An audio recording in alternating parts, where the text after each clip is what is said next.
Autre aspect important, bien évidemment, on a parlé de la techno, des offres, mais il y a les hommes et les femmes qui sont un élément clé de la réussite. Et donc, on va continuer. Alors, vous savez, depuis quelque temps, il y a des aides au sureffectif pour vous accompagner dans le recrutement. Et donc, on va continuer sur ce schéma-là. Donc, un schéma que. Alors, on a fait évoluer le schéma. Alors, premier point, on reconduit. Deuxième point, c'est qu'on va faire évoluer légèrement la mécanique.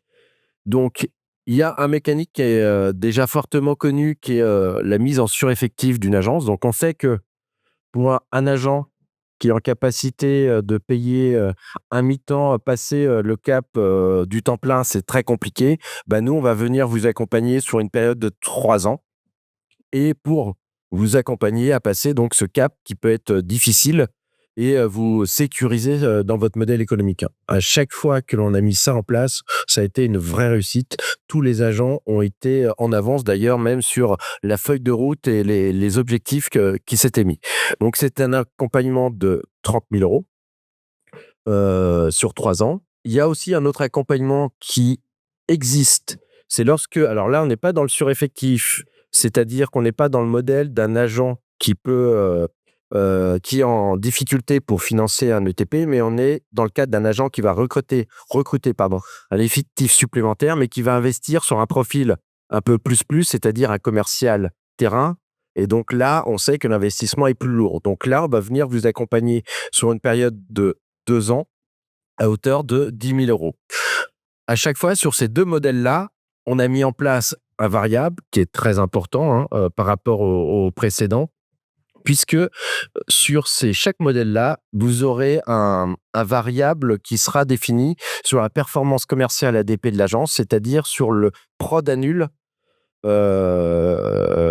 autour du périmètre emprunteur, santé, prévoyance, etc. Et donc, ce variable, il est de 15%. À la différence du modèle précédent, ce variable, qui était d'ailleurs moindre précédemment, et qui était attaché à la personne recrutée, ce variable, il est attaché à la performance globale de l'agence. Pourquoi on a fait ce choix-là? Parce qu'on considère qu'au final, c'est pas l'élément qui est l'ETP qui est fondamental, c'est vous, l'organisation que vous allez mettre en place pour aller chercher au global de la performance sur les ADP. Donc, voilà la mécanique qui existe et qui va être, qu'on va promouvoir et qui vous sera présentée par l'inspection. Et puis, cerise sur le gâteau, il y a un élément nouveau pour tous les agents qui recruteront un effectif supplémentaire d'ici la fin de l'année, en dehors de ces deux modèles précédents.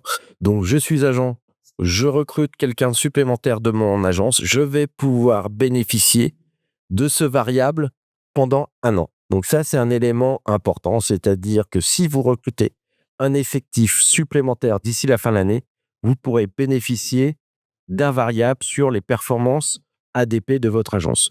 Pourquoi on insiste beaucoup là-dessus? Puisque l'on voit systématiquement un lien direct entre une agence qui investit dans un effectif supplémentaire et les performances commerciales d'une agence. Si je prends un exemple sur le sureffectif, une agence qui rentre dans le sureffectif, c'est une croissance 2 fois supérieure à la moyenne des agences télém. Donc, on voit la force, mais ça vous paraît évident, mais c'est important de le dire. Effectivement, quand on dégage de la capacité commerciale dans une agence, bien évidemment, il est plus simple d'aller chercher du développement. Donc ça, c'est un élément aussi supplémentaire pour vous accompagner dans la réussite de la croissance ADP.